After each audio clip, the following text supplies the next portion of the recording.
नमस्कार बच्चों। जैसा कि हम लोगों ने बोला था आप लोगों को कि एनसीईआरटी की बैक एक्सरसाइज के क्वेश्चन हम लोग करेंगे। हम लोगों ने एल्काइल हैलाइड का टॉपिक स्टार्ट किया था और मैंने आप लोगों को 11 तक क्वेश्चन कराया था, 10.11 तक। अब हम बात करेंगे 10.12 की, 10.12 की। 12 बोला नहीं जाता, 12 बोला जाता है। तो 10.12 से स्टार्ट करते हैं और 18 तक चलेंगे, क्योंकि 19 से अगला वीडियो हमारा स्टार्ट होगा। तो 10.12 में, जैसे मैं इसको यहाँ रख देता हूँ, हाथ में पकड़े रहना, ठीक है। अब 10.12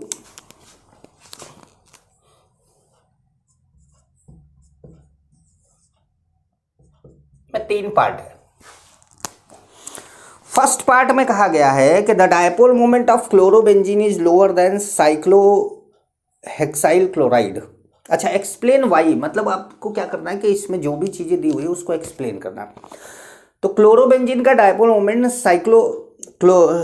साइक्लोहेक्साइल क्लोराइड से कम है। क्यों कम है ये बताना है। तो देखिए, क्लोरोबेंजीन पहले बनाते हैं, ये Cl है, और साइक्लोहेक्साइल ऐसा बना देते हैं। स्ट्रक्चर तो ये सही नहीं है, साइक्लोएल्केन का स्ट्रक्चर तो वो चेयर फॉर्म में बनता है, लेकिन ठीक है, ये अभी चलेगा। अब इसका डायपोल मोमेंट इधर और इसका भी डायपोल मोमेंट इधर, ठीक है। डायपोल मोमेंट ज़्यादा उसका होता है, जैसे ये μ1 है, ये μ2 है। डायपोल मोमेंट वहाँ ज़्यादा होता है जहाँ इलेक्ट्रोनेगेटिविटी का डिफरेंस ज़्यादा होता है। तो ये जो कार्बन है ये sp3 हाइब्रिडाइज्ड है और ये कार्बन sp2 हाइब्रिडाइज्ड है। sp2 हाइब्रिडाइज्ड कार्बन है और ये भी sp3 हाइब्रिडाइज्ड कार्बन है। तो इलेक्ट्रोनेगेटिविटी sp2 हाइब्रिडाइज्ड कार्बन की sp3 हाइब्रिडाइज्ड कार्बन से ज़्यादा है। क्लोरीन की इस कार्बन से इलेक्ट्रोनेगेटिविटी ज़्यादा है, इस क्लोरीन की भी इस कार्बन से इलेक्ट्रोनेगेटिविटी ज़्यादा है, लेकिन यहाँ डिफरेंस कम है। क्यों? क्योंकि इसकी इलेक्ट्रोनेगेटिविटी इससे क्या है, ज़्यादा है। जैसे मान लीजिए इसकी इलेक्ट्रोनेगेटिविटी हम जानते हैं कि 3 होती है, यहाँ भी 3 होगी। अब जैसे इसकी इलेक्ट्रोनेगेटिविटी मान लीजिए कि 2.6 है और इसकी 2.5 है। कार्बन की 2.5 होती है, लेकिन जब sp2 होता है तो थोड़ी बढ़ जाती है, तो हम मान लेते हैं 2.6 है। तो ये 3 एंड 2.6 में डिफरेंस कितने का? 0.4 का। और 3 एंड 2.5 में डिफरेंस कितने का? 0.5 का। तो 0.5 डिफरेंस ज़्यादा तो डायपोल मोमेंट ज़्यादा। तो यही कारण है कि इसका डायपोल मोमेंट इससे ज़्यादा है। अब आपसे कारण क्या है? कारण आपको लिखना है कि इसमें sp3 कार्बन एंड क्लोरीन के बीच इलेक्ट्रोनेगेटिविटी का डिफरेंस देखना है और इसमें sp2 कार्बन एंड क्लोरीन के बीच में इलेक्ट्रोनेगेटिविटी का डिफरेंस देखना है। और सेकंड क्वेश्चन है हमारा, वो क्या है? Alkyl halide though polar are immiscible with water. Alkyl halide polar है।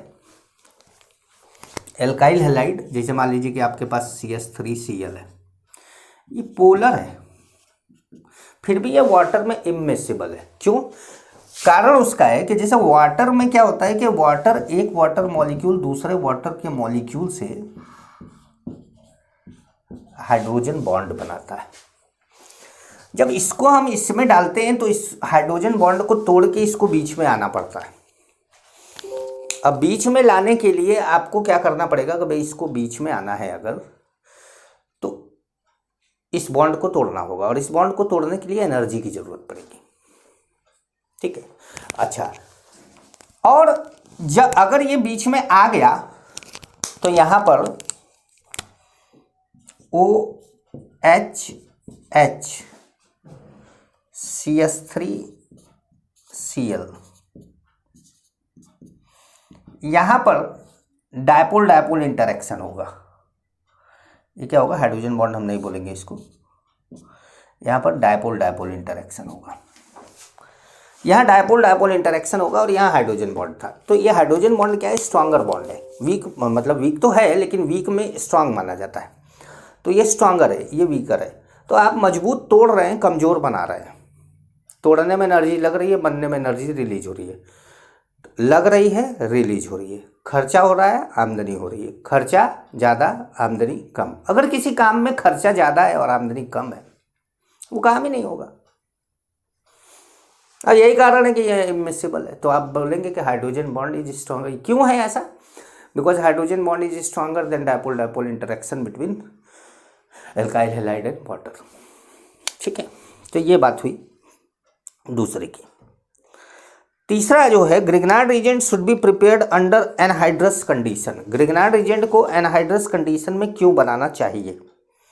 एनहाइड्रस का मतलब बिना पानी का मीडियम होना चाहिए। अब एनहाइड्रस कंडीशन क्यों होना चाहिए ग्रिग्नार्ड रिएजेंट का? तो ग्रिग्नार्ड रिएजेंट बनता है जब ना, तो ग्रिग्नार्ड रिएजेंट बनाने के लिए हम ड्राई ईथर का यूज करते हैं। ड्राई ईथर का मतलब एक्वस मीडियम उसमें बिल्कुल नहीं रहता। अब अगर आप एनहाइड्रस कंडीशन ना ले, पानी ले लें, तो आप लिखेंगे कि because Grignard reagent react with water, because Grignard reagent react with water. अब ये जो है यहाँ पर ऐसे रिएक्ट कर जाता है इससे, और ये बनाता है RH प्लस MgOH। ठीक है, तो ये हमारा थर्ड क्वेश्चन है कि because Grignard reagent react with water that's why we take anhydrous condition. ठीक है, तो ये बात हुई एनहाइड्रस कंडीशन। अब 10.13 अगला क्वेश्चन है। 10.13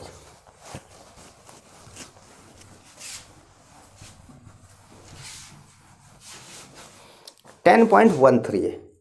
10.13 में क्या किया है कि give the use of freon 1,2 DDT carbon tetrachloride and iodoform. तो मेरे ख्याल से आप इसको, मेरा पिछला वीडियो देखिए NCERT का मैंने दे रखा है, उसमें आपको मिल जाएगा ये फ्रियॉन का यूज, DDT का यूज, ये मैंने बड़ा डिटेल में उसमें समझाया है। क्वेश्चन नंबर 10.14 की बात करते हैं। Write the structure of major organic product in each of the following reaction. अब इसमें रिएक्शन दिया हुआ है 10.14।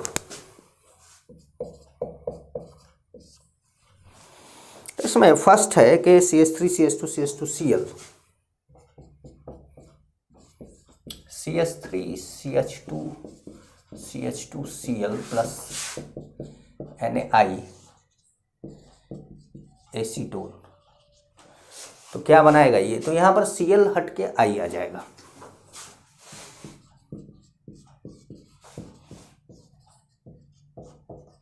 ये एक SN2 रिएक्शन होती है, इसलिए इसमें कोई रीअरेंजमेंट नहीं होता। जहाँ से Cl हटता है उसी जगह पे I लगता है। ऐसा नहीं होगा कि आप कार्बोकेटायन बनाएंगे, पॉजिटिव चार्ज लाएंगे, रीअरेंजमेंट कराएंगे, यहाँ पे पहुँचेंगे, नहीं, ये नहीं होगा, क्योंकि ये रिएक्शन SN2 रिएक्शन है, यहाँ पर कोई कार्बोकेटायन बनता ही नहीं है। Second, tertiary butyl bromide plus KOH ethanol heat.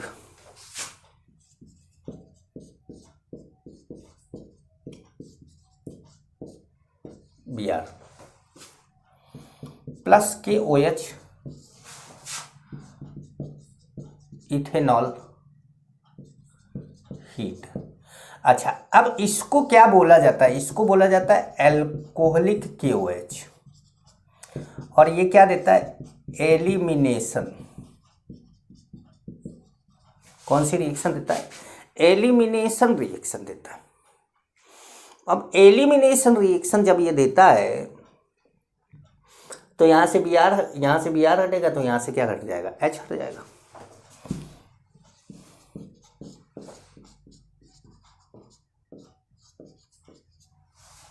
ठीक है। अच्छा, रिएक्शन E2 है। E1 E2 की बात करें तो ये रिएक्शन क्या है? E2 है। जैसे मैकेनिज्म पूरा बताने का मेरे पास टाइम नहीं है, मैं केवल NCERT वाला बता रहा हूँ कि आपको अगर E1 E2 या ये चीज़ें देखनी हो तब तो आपको मेरे से कंसल्ट करना पड़ेगा कि सर इसको समझाइए। CH3 CH2 मतलब CH3 CH Br CH2 CH3 NaOH water, CH3 CH CH2 CH3 Br NaOH water. अब यहाँ पर क्या होगा कि OH माइनस का अटैक होगा, Br हटेगा, यहाँ पर OH का अटैक हो जाएगा, मतलब यहाँ पे मिलेगा CH3 CHOH CH2 CH3। देखिए एनसीईआरटी कितना बेसिक से आपको क्वेश्चन पूछ रहा है। उसने एक क्वेश्चन दिया जिसमें KOH डाला और इथेनॉल डाल दिया, दूसरे में उसने NaOH डाला और वाटर डाल दिया। दोनों देखने में एक जैसा लगता है कि वाटर भी तो हाइड्रोजन बॉन्ड बनाता है, इथेनॉल भी हाइड्रोजन बॉन्ड बनाता है, तो फिर दोनों में अंतर क्या है? तो ये SN1 रिएक्शन दे रहा, अगर हीट दे दिया है तब तो नहीं, हीट नहीं दिया तो ये SN1 रिएक्शन दे रहा है। SN2 भी दे सकता है, लेकिन ये पोलर अप्रोटिक सॉल्वेंट होना चाहिए SN2 के लिए, इसलिए SN1 दे रहा है। ठीक है, ये SN1 रिएक्शन दे रहा है। यहाँ पर क्या हो रहा है कि एल्कोहलिक KOH जो होता है वो स्ट्रॉन्ग बेस माना जाता है, स्ट्रॉन्गर बेस माना जाता है, और हीट के साथ मतलब एलिमिनेशन का जो एक्टिवेशन एनर्जी होता है वो ज़्यादा होता है, तो हीट के साथ दे दिया तो यहाँ पक्का एलिमिनेशन ही होगा। अब जैसे चौथा, तो चौथा रिएक्शन है कि CH3 CH2 Br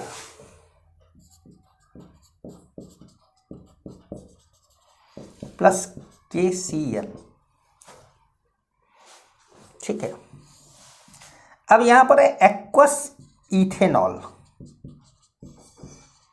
aqueous ethanol क्या होता है? एक्वस इथेनॉल वही है जो लोग ड्रिंक के लिए इस्तेमाल करते हैं। इथेनॉल होता ही है पीने के लिए, तो इथेनॉल ही होता है, और लोगों को आपने पीते हुए देखा हो तो उसमें पानी मिला के ही पीते हैं ना, तो वो एक्वस इथेनॉल हो गया।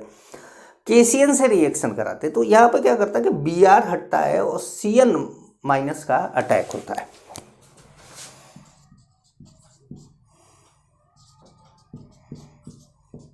Cn माइनस का अटैक होता है। ठीक, अब आ रहा है C6H5ONa C2H5Cl। अब बताइए, ये सब आप रिएक्शन ही नहीं कर पाएंगे।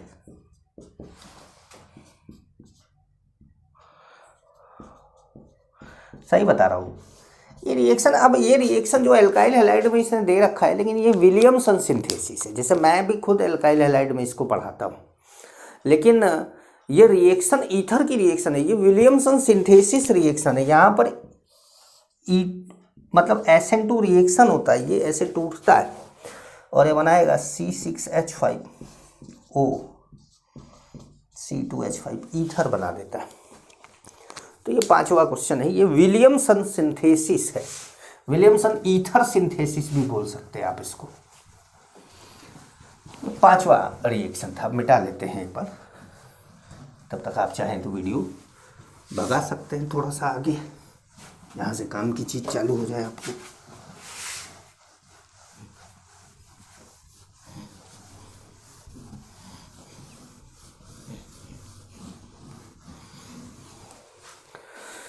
क्रैश कोर्स हमारा 26 जनवरी से स्टार्ट हो रहा है और ओजस्वी बैच हमारा 11 जनवरी से।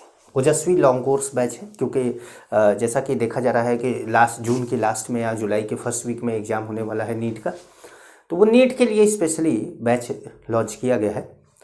अब जो भी बच्चा उस बैच को लेना चाहे तो वो बेशक अपना ले सकता है,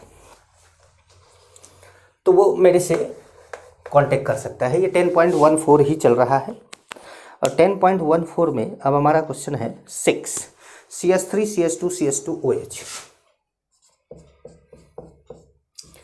CH3 CH2 CH2OH, इसको रिएक्ट कराया SOCl2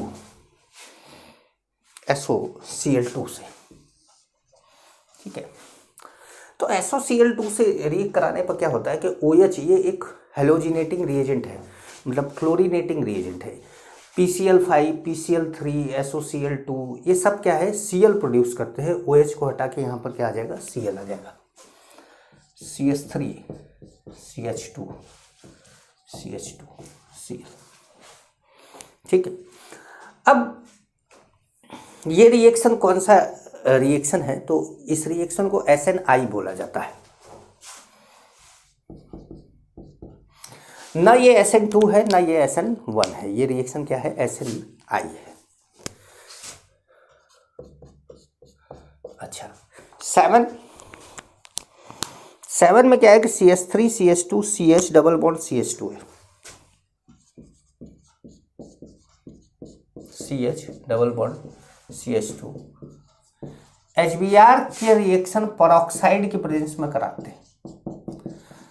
तो परऑक्साइड की प्रेजेंस में HBr का रिएक्शन जब कराया जाता है तो एंटी मार्कोनिकॉफ रूल लगता है। इसको परऑक्साइड इफेक्ट या खरास इफेक्ट भी बोला जाता है। तो यहाँ पर एंटी मार्कोनिकॉफ जब रूल लगता है तो प्रोडक्ट जो बनता है वो ये बनता है। ठीक है, अच्छा एक और 8वां, इसमें CH3 CH double bond CH3 CH double bond C CH3 CH3 HBr, लेकिन इसमें परऑक्साइड नहीं डाला है। तो जब इसमें परऑक्साइड नहीं डाला है तो इसमें मार्कोनिकॉफ रूल से एडिशन होगा और Br यहाँ पे जुड़ेगा, H यहाँ पे जुड़ेगा, तो ये बनेगा CH3 CH2 C Br CH3 CH3। तो ये हुआ हमारा 10.14। अब बात करते हैं 10.15 की। Right the mechanism of the following reaction. बड़ा ही अच्छा क्वेश्चन है। Right the mechanism of following reaction. Mechanism पूछ लेता है, ये अच्छी बात होती है ना। मैकेनिज्म जब आपके टीचर लोग मैकेनिज्म आपको बताते हैं कि मैकेनिज्म एक ऐसी चीज़ है कि अगर ऑर्गेनिक आपको समझ में आ रहा है तो मैकेनिज्म बड़ा मज़ेदार लगता है, और अगर आपको ऑर्गेनिक समझ में नहीं आ रहा है तो उसका कारण भी मैकेनिज्म ही होता है। तो 10.15 में एन ब्यूटाइल ब्रोमाइड है, एन ब्यूटाइल ब्रोमाइड है। तो CH3 CH2 CH2 CH2 Br, इसका रिएक्शन कराया गया है किससे? KCl से, और यहाँ पर है इथेनॉल प्लस वाटर, मतलब एक्वस इथेनॉल है। ठीक है, एक्वस इथेनॉल रिएक्शन लिया गया है। KCl है, इथेनॉल है, एक्वस इथेनॉल है। अब ये जो पोलर प्रोटिक सॉल्वेंट है, अब पोलर प्रोटिक सॉल्वेंट अगर मिल जाए आपको तो वो रिएक्शन क्या देता है? SN1 देता है। पोलर प्रोटिक सॉल्वेंट जो अगर मिल जाए तो आपको रिएक्शन क्या देता है? SN1 देता है। लेकिन इसने जो प्रोडक्ट बनाया है उसके हिसाब से Br को हटा के Cn लगा दिया है, मतलब इसने कोई रीअरेंजमेंट नहीं कराया, क्योंकि Br को हटा के H को मतलब H को शिफ्ट करके रीअरेंजमेंट करा के Cn का अटैक यहां कराना चाहिए था। पोलर प्रोटिक है, सॉल्वेंट है, SN1 होना चाहिए, पर यहां SN1 हो नहीं रहा है। यहां पर क्या हो रहा है? SN2। क्यों? क्योंकि स्ट्रॉन्ग न्यूक्लियोफाइल SN2 देता है। अच्छा देखिए भाई, प्रोडक्ट ना दिया होता तो हम यहाँ पे कंफ्यूज होते हैं कि SN1 होगा कि SN2 होगा, क्योंकि दो अलग अलग चीज़ें अलग अलग को समझा रही हैं। जैसे ये समझा रहा है कि रिएक्शन क्या होना चाहिए, पोलर प्रोटिक सॉल्वेंट है, रिएक्शन क्या होना चाहिए? SN1 होना चाहिए, और ये समझा रहा है कि रिएक्शन कैसा होना चाहिए? SN2 होना चाहिए, लेकिन स्ट्रॉन्ग न्यूक्लियोफाइल SN2 होना चाहिए, और प्रोडक्ट हमारा कैसा है? SN2 वाला है। तो अब हमको मैकेनिज्म समझ में आ गया कि हमको SN2 मैकेनिज्म इसका देना है। तो हमको कुछ नहीं करना है, triple bond N minus CH3 CH2, या ऐसे लिखा दिया जाए CCl H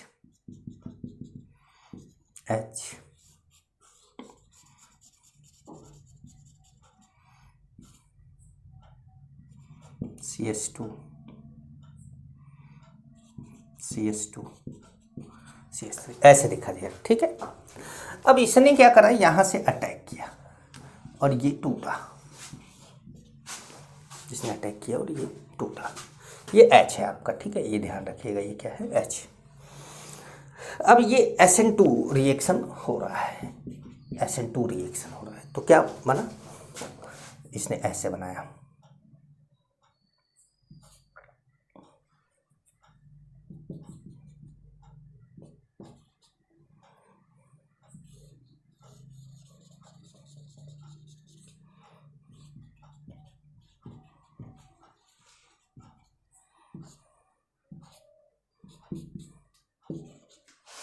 ये इसको बोलते हैं 100% इन्वर्जन। ये Cl जिस तरफ था उसके जस्ट अपोजिट कौन लग गया, Cn साइनाइड आयन लग गया, ठीक है। तो ये रिएक्शन क्या हुई, SN2 रिएक्शन हुई। 15वां क्वेश्चन था ये हमारा। अब हम बात करते हैं 16th की। ये क्वेश्चन नंबर 16 हमारा कैसे होगा। देखा आपने कि दोनों प्रोसेस, दोनों चीज़ें थी। अगर आपको जानकारी ना हो इस बात की पूरी तरीके से कि SN1 होगा कि SN2 होगा, किस कंडीशन में क्या होता है, तो क्वेश्चन गड़बड़ा जाता है। कई बार क्या होता है, प्रोडक्ट देखकर, जैसे कुछ बच्चे प्रोडक्ट देखकर यहाँ पे आंसर सीधे बता रहे थे कि SN2 होगा, लेकिन अगर यहाँ पर प्रोडक्ट ना दिया होता तो ये बता पाना मुश्किल हो जाता कि दोनों में से क्या होगा, क्योंकि दोनों में से दो अलग अलग चीज़ें अलग अलग मैकेनिज्म को सपोर्ट कर रहे थे। 16वां क्वेश्चन है, arrange the compound of each set in order of reactivity toward SN2। मैं बोल के सुनाता हूँ। 16 10.16 फर्स्ट में क्या क्या दिया हुआ है, 2 ब्रोमो 2 मिथाइल ब्यूटेन। रिएक्शन हमको SN2 कराना है, 2 ब्रोमो 2 मिथाइल ब्यूटेन, ठीक है। 1 ब्रोमो पेंटेन,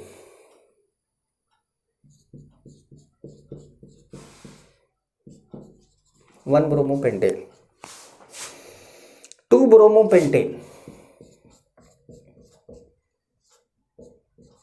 2 ब्रोमो पेंटेन, ठीक है भाई। अब देखिए ये कैसा कार्बन है, तो ये है हमारा टर्सरी कार्बन, ये कैसा है प्राइमरी, और ये कैसा है सेकेंडरी। और SN2 सबसे ज्यादा कौन देता है, SN2 का ऑर्डर क्या है, SN2 का ऑर्डर है प्राइमरी, सेकेंडरी, टर्सरी। तो यहाँ पर तो भाई इसी से काम चल गया, ठीक है। दूसरे क्वेश्चन को देखते हैं।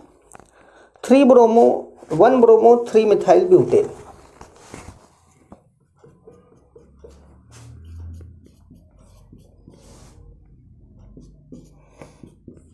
1 ब्रोमो 3 मिथाइल ब्यूटेन। अब देखिए ये क्या है, देखिए ये जैसे अल्फा कार्बन है, ये बीटा कार्बन है, ये गामा कार्बन है, तो ये गामा कार्बन पे ब्रांचिंग है। अब 1 bromo 2 dimethyl propane,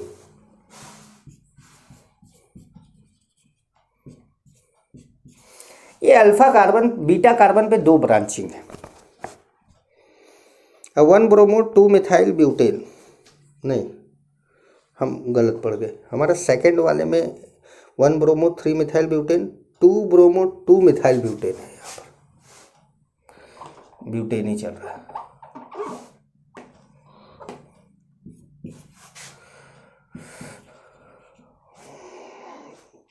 to bromo है, ये Br है, ये मिथाइल, ये टर्सरी कार्बन हो गया हमारा। अच्छा थर्ड है 2 bromo 3 methyl butane,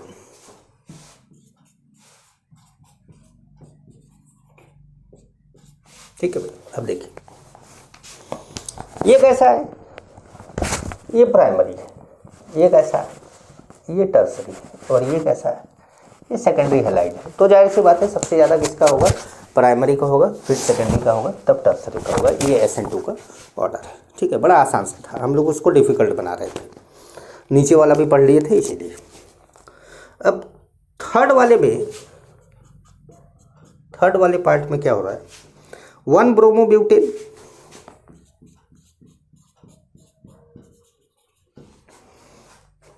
1 bromo 2 dimethyl propane,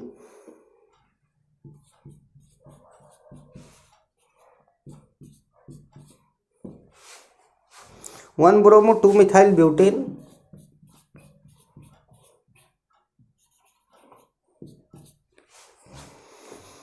और 1 ब्रोमो 3 मिथाइल ब्यूटेन।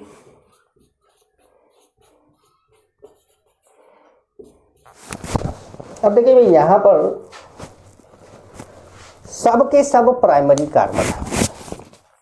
यहाँ पे ध्यान से देखा जाए तो सबके सब बी आर प्राइमरी का, मतलब जो कार्बन से जुड़े हो वो कार्बन केवल एक कार्बन से जुड़े, मतलब सब प्राइमरी है, ठीक है। इसके ऊपर इधर कहीं भीड़ नहीं है, यहाँ है भीड़, यहाँ एक है नज़दीक है, यहाँ एक है पर दूर है। तो सबसे ज़्यादा अगर मैं बोलूँ कि सबसे ज़्यादा SN2 का चांस किसका है, तो इसका है, नंबर 1 यही है। उसके बाद SN2 का चांस इसका है, उसके बाद इसका है, तब इसका है। ये चांसेस है, ठीक है। मतलब पीछे से अटैक होना चाहिए। अब जितनी ज़्यादा भीड़ होगी पीछे, अटैक उतना ही मुश्किल होगा। ये बात हुई 16वें की। 17 क्वेश्चन है कि out of C6H5CH2Cl and C6H5CHCl C6H5 which is more easily hydrolyse by aqueous QH, जो ज़्यादा रेजोनेंस स्टेबलाइज हो। दोनों का स्ट्रक्चर बना के आपको दिखा दें। वैसे तो आंसर आ गया पहले ही कि C6H5CH, 2 बार जो C6H5 जिसमें लगा है वो आंसर होगा, लेकिन अगर आपको समझ में नहीं आ रहा तो एक बार ज़रूर देख लें कि भाई C6H5 एक तो है हमारा C6H5CH2Cl और दूसरा है C6H5CH C6H5Cl। बोला जा रहा है कि इन दोनों में कौन ज़्यादा हाइड्रोलाइज होगा, तो ये जैसे ही बनेगा यहाँ कार्बोकेटायन बनेगा और ये ज़्यादा रेजोनेंस स्टेबलाइज होगा, ठीक है। तो ये बात हुई किसकी, 10.17 की। 10.18 की भी बात कर लेते हैं यहाँ पर। Para dichlorobenzene has higher melting point than ortho and meta isomer. Para dichlorobenzene has higher melting point. चलिए आइए देखा जाए। ये है पैरा डाइक्लोरोबेंजीन,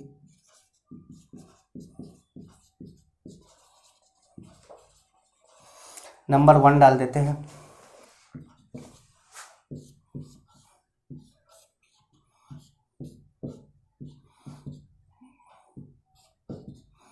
ये है ऑर्थो डाइक्लोरोबेंजीन, क्लोरो बेंजीन।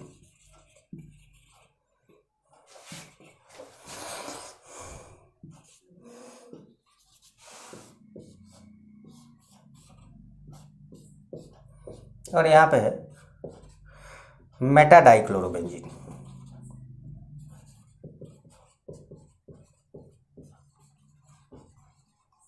इन तीनों स्ट्रक्चर को ध्यान से देखें तो मेल्टिंग पॉइंट उसका ज़्यादा होता है जो सिमेट्रिकल स्ट्रक्चर होता है, और ये है सिमेट्रिकल, एक सीधा स्ट्रक्चर। तो सिमेट्री जितनी ज़्यादा अच्छी होगी, क्रिस्टल में पैकिंग उतनी अच्छी होती। क्रिस्टल क्यों बोल रहे हैं, क्योंकि मेल्ट हमेशा सॉलिड करता है और सॉलिड में क्रिस्टल की पैकिंग होती है।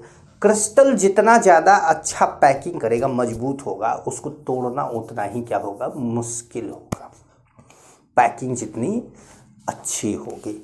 तो आप बोलेंगे कि para dichlorobenzene is more symmetrical than ortho dichlorobenzene and meta dichlorobenzene, that's why its melting point is higher than ortho and para derivative, ठीक है।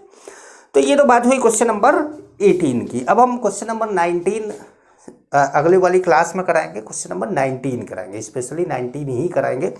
और मैंने आपको बोला था कि 20, 21, 22 ये आप लोग खुद करेंगे। इतना समझाने के बाद आप लोग कर लेंगे, ठीक है। तो मैं यहीं आपकी क्लास को एंड करता हूँ। अगर आप लोग चाहते हैं क्रैश कोर्स में एडमिशन लेना 26 जनवरी वाले में, तो मुझे कांटेक्ट करें। ओजस्वी बैच जो लॉन्ग कोर्स हमारा स्टार्ट हुआ है 11 जनवरी से, मतलब कल से स्टार्ट होगा, तो उसको अगर आप ज्वाइन करना चाहें तो भी आप मेरे से कांटेक्ट कर सकते हैं। नमस्कार।